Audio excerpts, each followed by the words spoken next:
Chers amis, bonjour le monde. Aujourd'hui pour une nouvelle vidéo en physique. Cette vidéo a pour but de vous apprendre à utiliser la cinématique du point, le centre d'inertie, le champ G et le champ électrostatique dans un même sujet. Comment procéder? Nous allons utiliser dans cet exercice toutes les formules que nous avons retenues durant le cours de mécanique et le début de l'électricité. Donc, chers amis, je vous demande de suivre attentivement comment on procède à la progression de cet exercice. Cet exercice est très intéressant. Je vous conseille de lire plusieurs fois et ensuite de les traiter. Sur ce, nous allons commencer la lecture. Exercice. Un corpuscule de masse M et de charge Q considéré comme ponctuel est lâché en A sans vitesse initiale et glisse le long du tremplin ABC. Voir figure. Les forces de frottement sont assimilables à une force unique petit f le long du trajet ABC. On admettra que le passage au point B ne modifie pas la valeur de la vitesse du corpuscule. Donné M égale à 10 grammes, alpha égale à 30 degrés, F est égal à 10 moins 2 newton, Q est égal à moins 10 moins 3 coulombs, AB égale à BC qui est égal à L qui est égal à 50 cm et G est égal à 10 newton par kilogramme. Alors, chers amis, dans cet exercice, on nous demande dans la première question de déterminer l'accélération A1 du corpuscule entre A et B.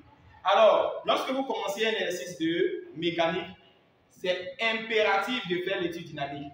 Donc, n'oubliez pas de faire l'étude dynamique avant de répondre à cette question. Il s'agit donc de système.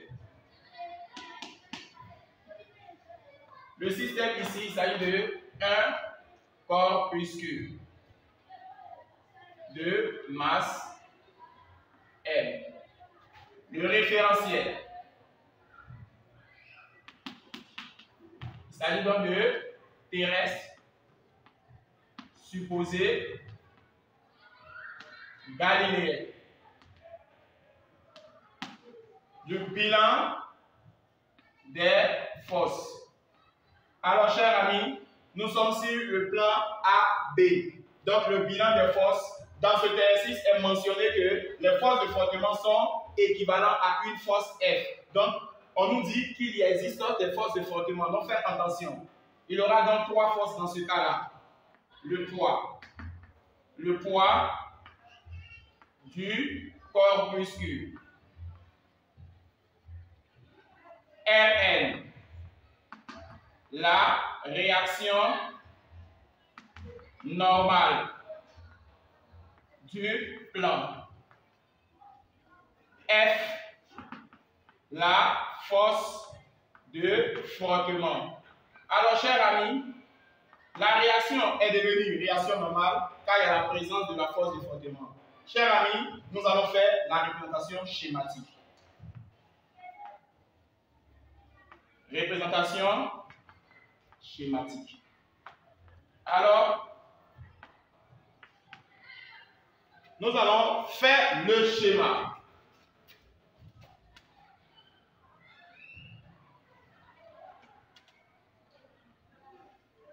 Alors, mettre les points sur le schéma. Il s'agit du point A vers le point B. Le solide est en train de descendre. Nous allons tracer le centre de gravité, représenter le poids à partir du centre de gravité. Le poids est représenté. Représenter la réaction qui doit être perpendiculaire au plan AB. Alors, nous allons poser de telle sorte que ça forme un angle de 90 degrés. La réaction. Cette réaction est appelée réaction normale. Nous allons donc placer la force de frottement. La force de frottement est de sens opposé au déplacement. Nous quittons A vers B. La force de frottement doit être opposée de sens parallèle. Alors, petit f. Alors, chers amis, je viens de t'apprendre à représenter la force de frottement, la réaction et le poids. Nous allons marquer l'angle considéré dans le sujet et appelé alpha. Alors, une fois que ces trois informations sont à l'intérieur de votre sujet, vous pouvez aller répondre à la question. Alors, chers amis, comment procéder pour répondre à la question de accélération A1? Pour cela, nous devons appliquer le théorème du centre d'inertie. Appliquons le théorème du centre d'inertie. Alors, chers amis, quelle est la propriété? Il faut retenir que somme des forces extérieures avec vecteur CF est égale à MAG. Alors, quelles sont les forces ciblées? Le poids, la réaction normale, plus la force de frottement qui est égale à MAG. Une fois que vous appliquez le théorème du centre d'inertie, il y a lieu de projeter. C'est obligatoire. Projetons sur l'axe X', X. Je vous demande de projeter sur l'axe X', X. Alors, après la projection sur l'axe X', X, l'on doit écrire P sur X plus RN sur X plus F sur X égale à MA sur X de G. Une fois que c'est fait, vous passez à la projection. Alors, chers amis, vous projetez sur le côté le plus court. Alors, c'est ce côté-là qui est plus court par rapport à ce côté-là. Une fois que c'est fait, vous placez votre angle appelé alpha. Si l'angle se trouve en bas, vous mettez l'angle en bas. Si l'angle se trouve en haut, vous mettez l'angle en haut. Si l'angle se trouve en bas, vous mettez en bas. Si l'angle se trouve en haut, vous mettez en haut. L'endroit où P a été projeté, P va donc tomber sur l'axe des X. Il faut numéroter votre équation. L'endroit où vous êtes quitté est appelé X'. L'endroit où vous voulez arriver est appelé X. L'on voit clairement X', X dans le schéma. La projection de P, P va tomber d'abord sur l'axe des X. Ce côté où c'est tombé, vous pouvez marquer pour pouvoir comprendre ce sujet-là. Ce côté que vous avez marqué est comment par rapport à l'angle alpha qui se trouve en rouge. Alors, le côté PX fait face à l'angle alpha. Alors, le solide est en train de descendre. Si le solide descend, comment est le poids? Le poids aussi descend. Les deux vont dans le même sens. Dans ce cas-là, il n'y a pas de négation. Donc, vous devez dire, on a P et, comme vous avez dit que ce côté est opposé, vous dites P sinus alpha. Quant à la projection de R, quand vous regardez RL, vous voyez que c'est perpendiculaire. Perpendiculaire signifie que sa valeur est égale à 0. Vous mettez plus 0. Quant à F, F n'a pas le même sens que X. X va vers le bas, or F va dans le sens contraire. Dans ce cas-là, vous allez avoir moins F. Alors, égal à M AX. Dans ce cas-là, vous dites que AX, dans l'énoncé, vous l'appellerez A1. Vous allez donc appeler AX A1. Dans ce cas-là, vous pouvez dire que P va être changé par sa relation. P est égal à M fois G. Alors, vous remplacez P par Mg, ça vous obtient Mg sinus alpha moins F égale à M A1. Dès que c'est fait, vous divisez toute écriture par M. En divisant par M. Lorsque vous divisez par M, vous allez avoir Mg sinus alpha moins F. Le tout divisé par M, lui là, divisé par M est égal à MA1, divisé aussi par M. Une fois que c'est fait, A1 serait donc égal à G sinus alpha moins F sur L. Alors, chers amis, l'on vient de déterminer l'expression du A1. Après l'expression de A1, nous allons effectuer le calcul en même temps. Lorsque vous connaissez toutes les valeurs, vous êtes obligé de calculer. Alors, nous allons faire l'application numérique. A1 serait donc égal à G. Dans le sujet, G est égal à 10. Multiplié par sinus, notre angle est 30. Et moins la valeur de F. F dans le cas est 10 puissance moins 2. Sur la masse, 10. La masse est 10 grammes. Alors, chers amis, grammes, décagrammes, hectogrammes, kilogrammes.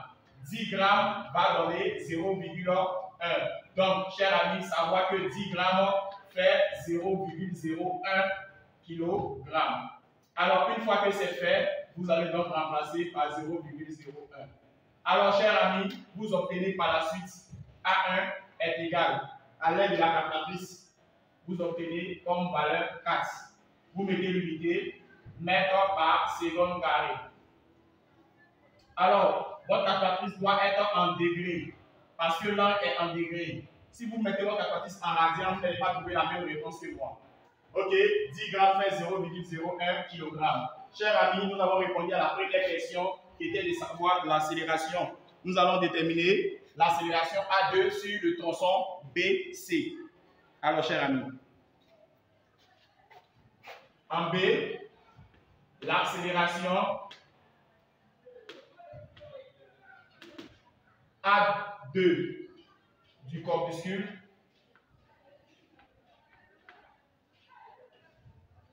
entre B et C. B, l'accélération A2 du corpuscule entre B et C. Chers amis, pour répondre à cette question, c'est très simple. Le trajet BC est un plan horizontal. Le trajet BC n'a rien à voir avec le trajet AB. Le trajet AB est un plan incliné, quant au trajet BC est un plan horizontal. Pour cela, chaque fois que le schéma change et ce schéma ne ressemble plus au premier schéma que vous venez de faire, vous êtes obligé de faire l'étude dynamique. Donc, dans ce cas-là, nous allons répéter encore le système. Après, le référentiel. Et le bilan des forces. Alors, le système, il s'agit d'un corpuscule. Le référentiel terrestre supposé galiléen.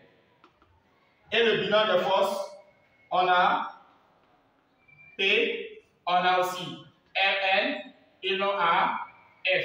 Car sur le trajet A, B, C, se trouve une force de frottement qui est unique à une force équivalente. Alors ici, on a le poids du corpuscule. Après Rn, la réaction normale du plan. Et F, la force de frottement. Alors, chers amis, une fois que vous avez établi ces informations-là, vous êtes obligé de faire un schéma. Alors, représentation schématique.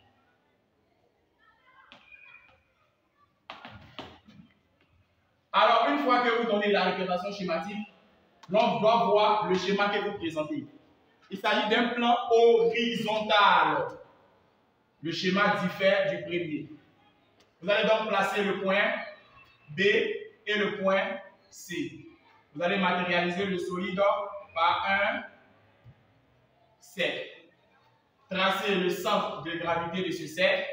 Une fois que c'est fait, vous représentez à partir du centre de gravité le poids qui doit être perpendiculaire. Vous allez passer à la réaction. La réaction doit être perpendiculaire à former un angle de 90 degrés. Alors, chers amis, pour ne pas que vous confondiez, donc je décale ce côté-là, pour ne pas que vous confondiez. Alors, cette réaction est appelée réaction normale car il y a la présence de force de frottement. La force de frottement est une force opposée au mouvement. Du coup, la force de frottement serait donc opposée au mouvement.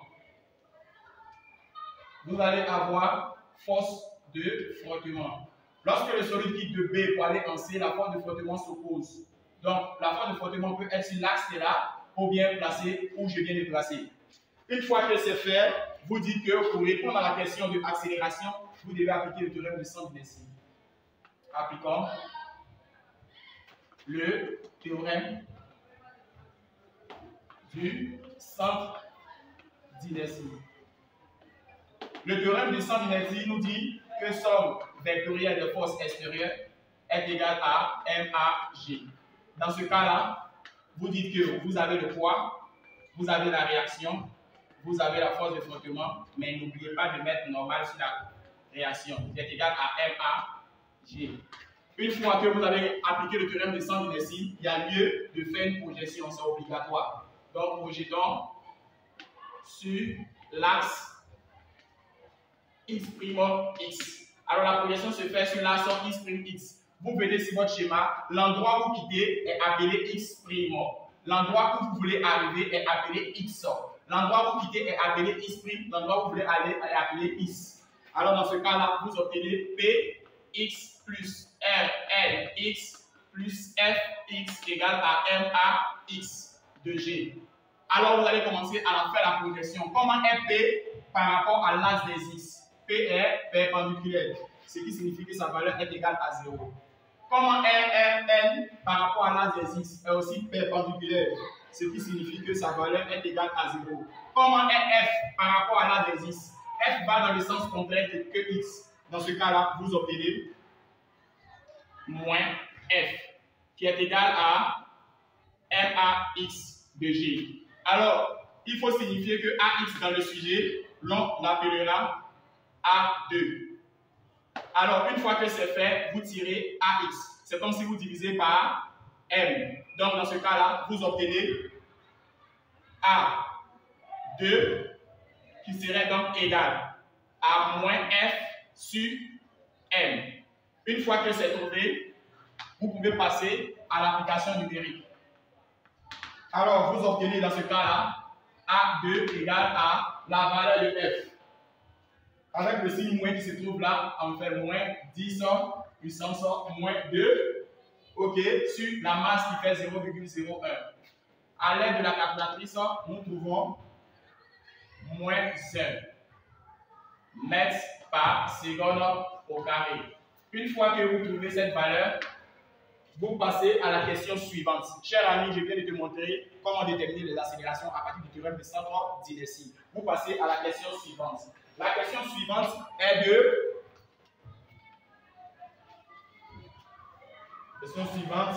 est de déterminer la valeur VB de la vitesse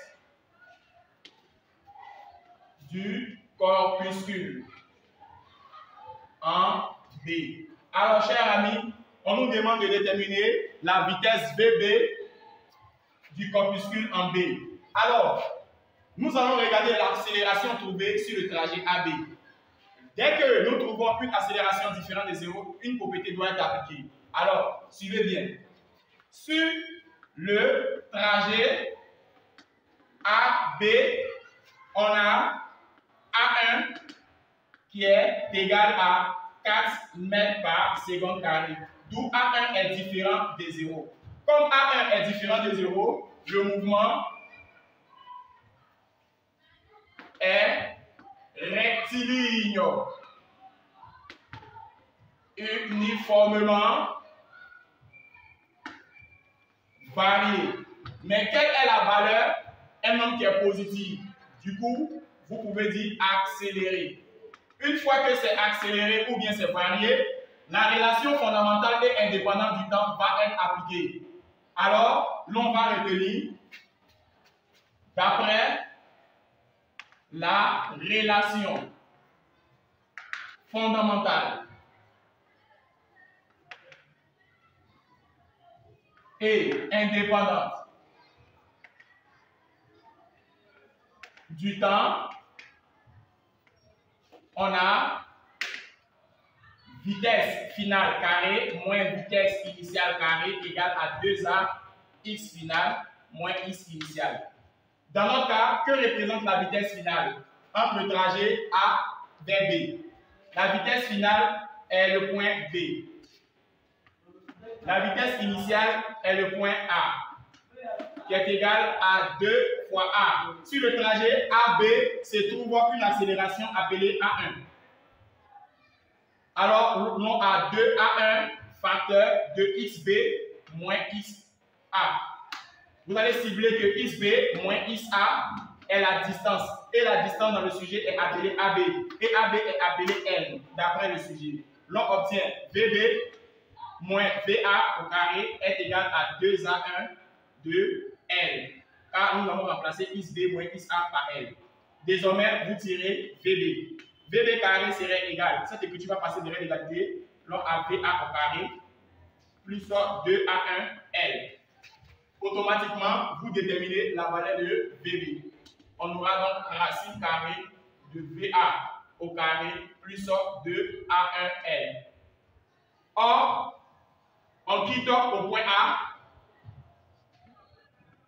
On quitte au point A sans vitesse initiale. Ce qui signifie que la vitesse en A est égale à 0. Notre formule devient à présent VB qui est égal à racine de 2 fois A1 fois L. Nous allons donc faire l'application numérique tout en remplaçant A1 par son expression. Nous allons continuer par faire l'expression numérique. Alors, nous allons faire l'application numérique. VB égale à racine de 2 fois A1 fois L. Pourtant, A1 est égal à 4, d'après notre calcul, 2 fois 4 fois 0,5, car 50 cm font 0,5 mètres.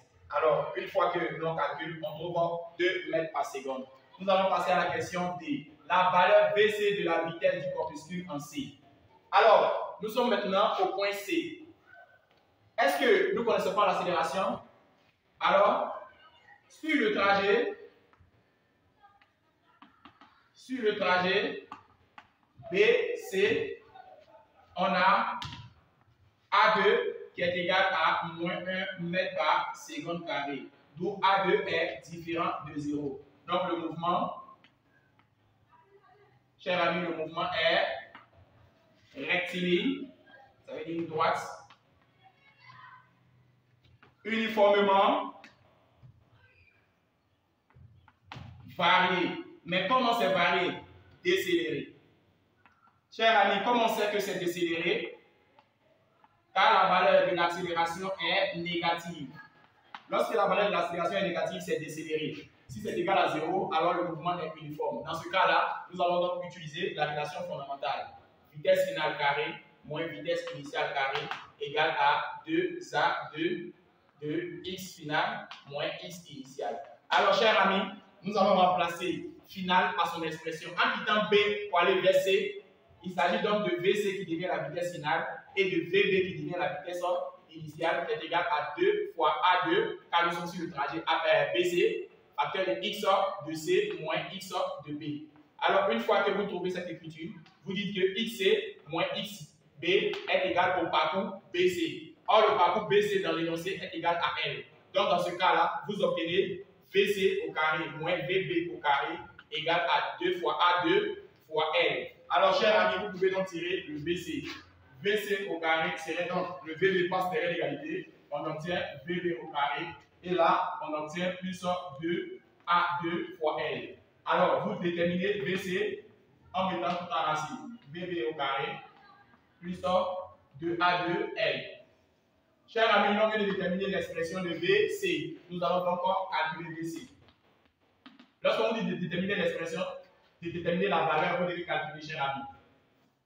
VB, il s'agit donc de 2 qui doit être élevé au carré, plus 2 fois la valeur de A, moins 1, multiplié par L. L est 0,5. À l'aide de la calculatrice, vous vérifiez, votre tentative va être en degrés toujours, chers amis, quelle que soit la valeur en mécanique. 2 élevé au carré, plus 2, facteur de moins 1, facteur de 0,5. Chers amis, nous trouvons 1,73. 1,73 mètres par seconde. Une fois que vous trouvez cette valeur, vous allez déterminer la question suivante. La question suivante est E. Et cette question nous demande de déterminer la durée du parcours. La durée du parcours ABC. Alors, chers amis, comment déterminer la durée du parcours ABC? Alors, vous devez savoir que la durée du parcours ABC serait donc égale à la durée du parcours AB additionnée à la durée du parcours BC. Alors, on ne pourra pas trouver la durée du parcours ABC plus facilement. Il faut déterminer la durée du parcours AB et encore déterminer la durée du parcours BC. Sur ce, je vais vous apprendre comment déterminer la durée du parcours AB. Durée du parcours AB. Alors, qu'est-ce qu'on sait sur le trajet AB? Sur AB, on a un mouvement rectiligne uniformément varié. Du coup, la propriété VDT serait donc égale à AT plus V0, propriété de classe. Lorsque le mouvement est rectiligne uniformément varié, VDT égale à AT plus V0, cher ami. Dans notre cas, que représente la vitesse VDT? C'est le deuxième point. Alors, le deuxième point est VB. Alors, ici, va devenir A, variation du parcours AB, plus la première vitesse. La première vitesse, c'est le point A. VA. Cher ami, une fois que c'est fait, vous déterminez le temps TB. Pour cela, vous faites preuve de quoi? Vous d'abord vous développez membre par membre. On obtient VB moins VA. K plus VA passé là-bas, on obtient A, variation du temps sur AB. Une fois que c'est fait, vous allez remplacer VA par son expression. On dit sans vitesse initiale. Alors c'est la valeur de VB que nous connaissons. VB serait donc égal à A, variation du temps sur le parcours AB. Alors, une fois que c'est fait, vous déterminez le temps. Variation du temps sur le parcours AB serait donc égal à VB sur A seulement. Alors, vous allez remplacer les termes par leur valeur. Variation de T AB serait donc égal à VB. Pourtant, le sujet, on a calculé VB qui donne 2. Et la valeur de A qui nous donne 4. On obtient variation du temps AB va nous donner 1 demi. Et 1 demi, ça fait 0,5. Alors, 0,5 secondes. L'on vient de déterminer la durée du parcours sur le tronçon AB. Nous allons maintenant faire la durée du parcours sur le tronçon BC et associer les deux désormais. Alors, durée du parcours.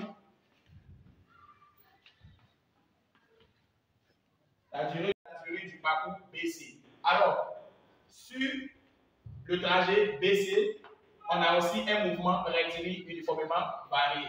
Et pourquoi on sait ça? C'est que A est différent de 0. Dans ce cas-là, propriété toujours est égale à VDT égale à AT plus V0. Cette propriété est valable lorsque le mouvement est rectiligne uniformément varié. Ici, nous allons donc tirer avec la même relation. Entre B et C, la dernière vitesse est C et la deuxième est B.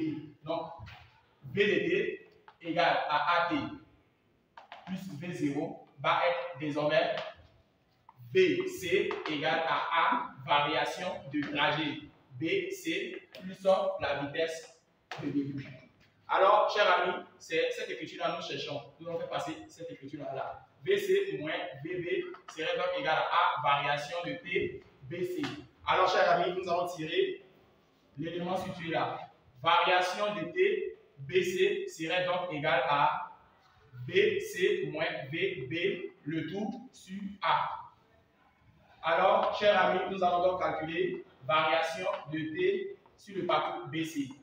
Alors, BC, dans le sujet, l'on a trouvé 1,73 moins BB. Dans le sujet, l'on a trouvé 2.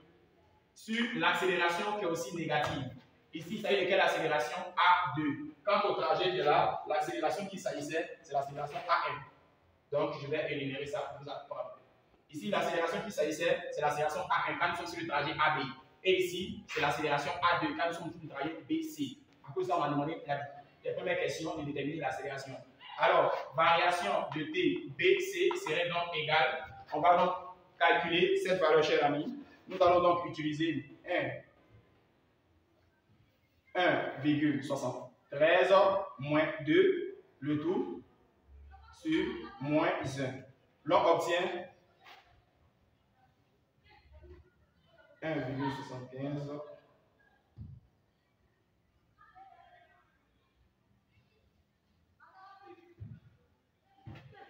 l'on obtient comme calcul 0,27 et secondes.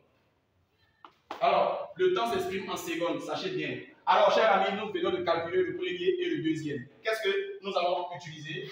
Le parcours ABC. Donc, la durée du parcours ABC est donc variation du parcours ABC serait donc égal à variation du parcours AB plus variation du parcours BC. Alors, chers amis, simplement, nous avons dit variation du parcours ABC serait donc égal à première valeur trouvée 0,50 plus variation du parcours 0,27. Alors, variation du parcours ABC serait donc égal à 0,5 additionné à 0,27. Chers amis, nous trouvons 0,77. 0,77. Alors, vous mettez secondes. Voici le parcours durant tout le trajet ABC. Chers amis, nous allons continuer notre sujet tout en faisant le grand 2. Le grand 2, c'est au-delà du point C. 2. Au-delà du point C, le corpuscule quitte la table avec une vitesse VC égale à 1,7 mètres par seconde et évolue dans un champ, dans un espace où règnent deux champs uniformes. Chers amis, c'est un exercice de changer et en même temps intégrer champ E, où règnent deux champs uniformes, le champ G et le champ E. On déduit le mouvement du corpuscule dans le repère CX, CY. C'est très important de retenir que le sujet débute désormais sur le point C. Car le repère devient dans ce cas-là CIJ. On parle de CX et CY. Faites attention au repère. Alors, établissons les équations horaires du mouvement du corpuscule. Chers amis, on ne passe pas si facilement à cette question. Tout exercice que vous faites, vous êtes obligé de faire l'étude dynamique. Mais ici, ne pas négliger le poids du corpuscule. Ce poids du corpuscule existe. Pourquoi? Parce que c'est la présence du poids du corpuscule qui a fait venir le changer. Alors, vous devez suivre. Système. Référentiel. Bilan des forces. Alors, chers amis, c'est très intéressant ce exercice. Le système. Un corpuscule. Référentiel terrestre. Supposé. Galiléen. Bilan des forces. Sachez bien qu'il y a le poids du corpuscule et il y a la force de force élastique. P, le poids du corpuscule. Fe, la force électrostatique. Alors, pourquoi la force électrostatique? Car il y a le champ électrique. Le champ électrique fait venir une force appelée force électrostatique. Alors, voici cette force. Alors, chers amis, après l'étude dynamique, il faut impérativement appliquer le théorème de centre d'inertie pour répondre à la question d'équation horaire. Si c'est vous demande de suivre attentivement. Chers amis, après avoir donné l'étude dynamique, il faut impérativement appliquer le théorème de centre d'inertie pour déterminer la valeur de l'accélération. Donc, appliquons le théorème du centre d'inertie. Alors, le théorème du centre d'inertie est appliqué pour déterminer les coordonnées. Alors, quelles sont les propriétés à retenir? Sigma des forces extérieures égale à MAG. Alors, une fois que c'est fait, nous allons dire que ces forces sont le poids et la force électrique, qui est égale à MAG avec vecteur. Alors, chers amis, vous devez remplacer P par son expression FG, FE par son expression QE. Je mets valeur absolue pour vous permettre de savoir si le corps est positif comme négatif. Alors ici, avec les vecteurs, c'est MG avec vecteur et QE avec vecteur. Ici, je n'ai pas mis de vecteur. Là, je mets les vecteurs parce qu'il y a la présence de vecteurs. qui est égal à MAG. Alors, vous divisez l'écriture par M. Lorsque vous divisez par M, vous obtenez MG divisé par M plus QE divisé par M qui est égal à MA divisé par M. Alors, quelle est la réponse trouvée? C'est que A avec vecteur serait donc égal à G plus Q sur M, E. Et n'oubliez pas de mettre les vecteurs, chers amis. Ici, il y a simplification de M et lui n'a pas de M. Donc, il va avoir un M lorsque vous avez divisé par M. Voici la nouvelle écriture de A. Partout où vous voyez A, vous mettez G. Partout où vous voyez A, vous mettez QE sur M. Donc, chers amis, suivez attentivement comment on va procéder pour déterminer l'équation horaire. Équation horaire. Alors, chers amis, pour faire l'équation horaire, nous devons être AT égale à 0, qui est appelée condition initiale, et après AT différent de 0. Cette étape est appelée condition initiale. Alors, nous allons travailler avec notre vitesse sur le schéma. Nous allons représenter la vitesse. Or, je vous ai dit que la vitesse est toujours tangente à la trajectoire. Nous quittons quel point? Nous quittons le point B pour aller au-delà du point C. Donc, la vitesse va continuer son action jusqu'à aller sur le point C, jusqu'à dépasser même le point C. Voici donc la représentation de VC. Alors, chers amis, voici donc la représentation de VC, car une vitesse est toujours tangente à la trajectoire. Voici donc la représentation de VC. VC, nous allons commencer à faire notre projection. VC, 0, avec vecteur. On obtient ici VC 0 sur X. Et là, VC 0 sur Y. Comment est VC par rapport à l'axe des X?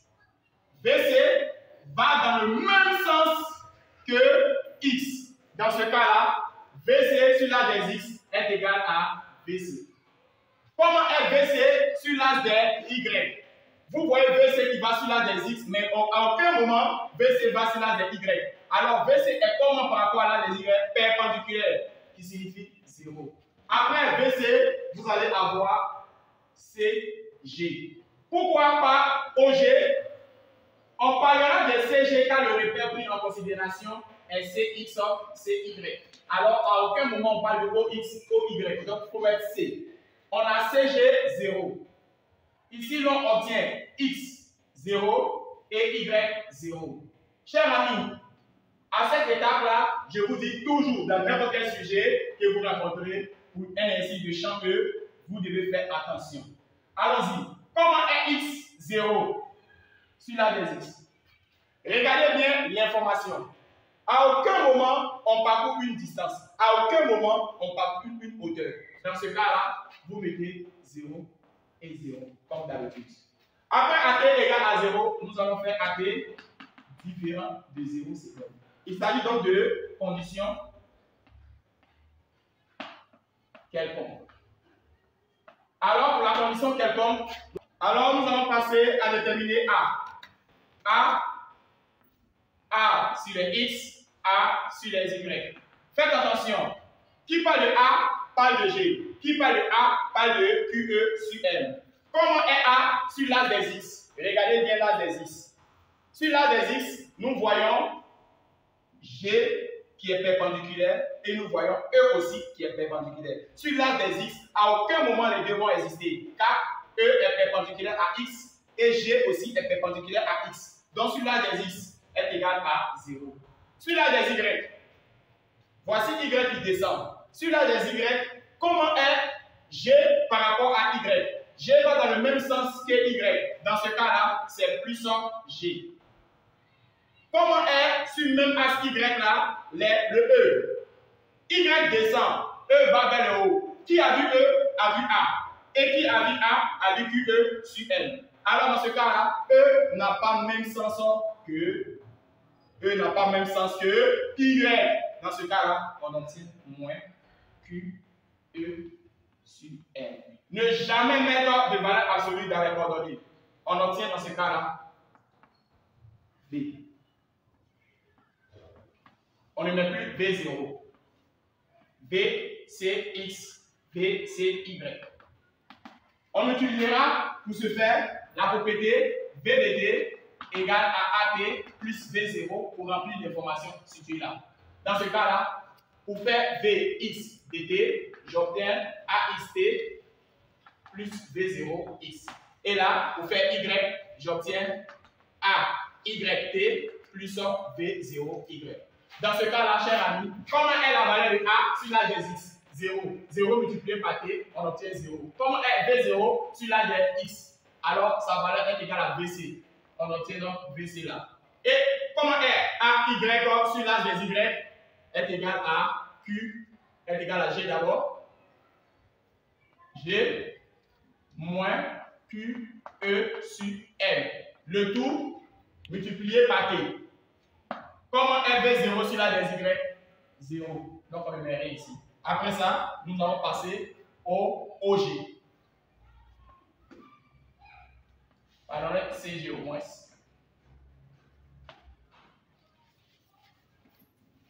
On a X et Y. Pour trouver cette écriture, nous allons utiliser la propriété OG est égal à 1 demi de AD carré plus V0T plus OG0. Alors, une fois que la propriété est connue, on peut donc dire que X dt serait donc égal à 1 demi de AXT carré plus V0XT plus X0. Y dt serait donc égal à 1 demi de AYT carré plus V0YT plus Y0. Alors, comment est A sur l'âge des X? Sa valeur est égale à 0. Tout ça serait donc égal à 0. Comment est V0 sur l'âge des X? V0 sur l'âge des X est égal à VC. C'est ce qui est là. Ok, nous obtenons ensuite VC. Et sans oublier de mettre T. Comment est X0? 0. Dans le cas du bas, comment est A sur les Y? Donc, on a 1 demi pour le moment multiplié par G moins Q, E sur M. Et près de ça, il faut mettre le T carré. Comment est V0 sur l'âge des Y? V0 sur l'âge des Y est égal à 0. Comment est Y0? 0. Chers amis, après avoir fini de trouver, vous numérotez votre équation 1 et 2 pour déterminer la prochaine question qui est équation cartésienne. Donc, chers amis, nous allons faire l'équation cartésienne. B. Donnons l'expression littérale de l'équation de la trajectoire. L'équation de la trajectoire est appelée équation cartésienne. Dans ce cas-là, vous dites dans 1, comme vous avez démontré déjà votre équation 1 et 2, donc vous dites dans 1, on T. On a X qui est égal à VC de T. Alors, quelle serait donc la valeur de T? T serait donc égal à X sur VC. Partout où vous voyez T, vous remplacez par X sur VC. Dans 2, on remplace T par sa valeur. Et quelle est la valeur de T? Il s'agit de X sur VC. On obtient Y qui est égal. Vous regardez l'équation Y qui s'appelle 1 demi. Vous mettez G moins Q, E sur M. Et vous remplacez tous les T par X sur VC qui doit être égal au carré. Vous obtenez par la suite cette écriture. On a G moins Q, E sur M. Le tout sur 2. Et on a X au carré sur VC au carré. Alors, chers amis, voici donc l'écriture. Nous pouvons matérialiser cette écriture-là sous la forme de G moins QE sur M, le tout sur 2, X au carré, sans oublier de mettre VC au carré.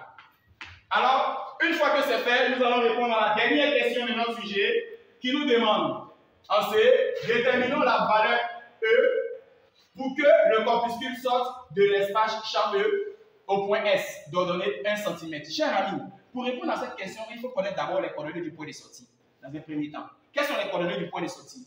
Lorsqu'on parle de coordonnées du point de sortie, il faut dire automatiquement S a pour coordonnée IS S. Et vous dites que IS S est égal à L. Alors, vous allez comprendre pourquoi. Voici deux plaques.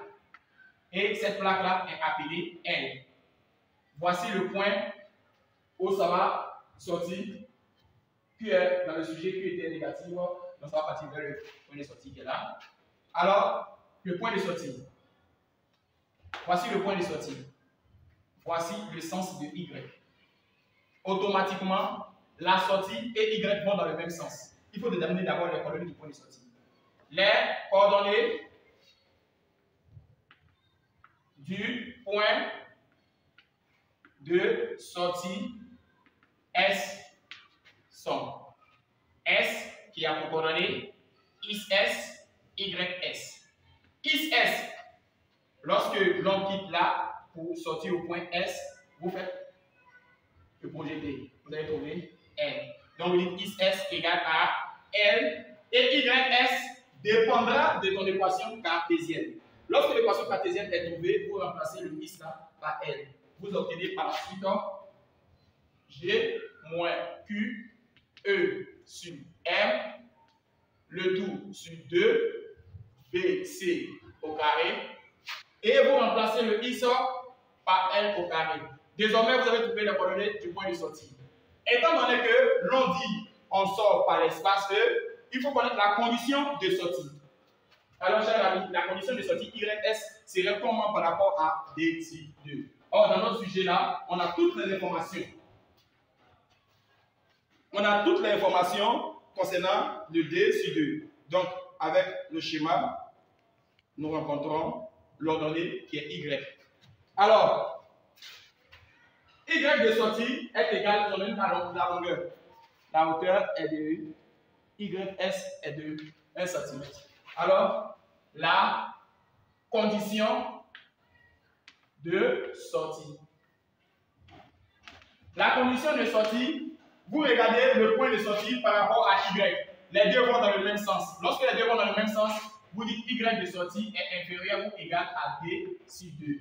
Alors, au lieu d'appliquer cette propriété, on connaît directement la valeur de YS. Dans ce cas-là, on n'a plus besoin de D. On va donc dire que YS serait inférieur ou égal à son expression G moins Q E sur M sur 2 VC au carré L au carré.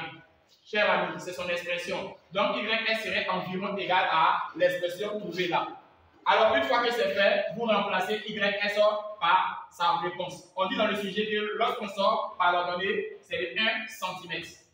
Ça veut dire que YS serait remplacé par 1 cm. Ce que l'on demande de déterminer, c'est E. Vous allez faire preuve de quoi? On obtient 2VC au carré multiplié par YS serait donc égal à G moins Q E sur M, le tout L au carré.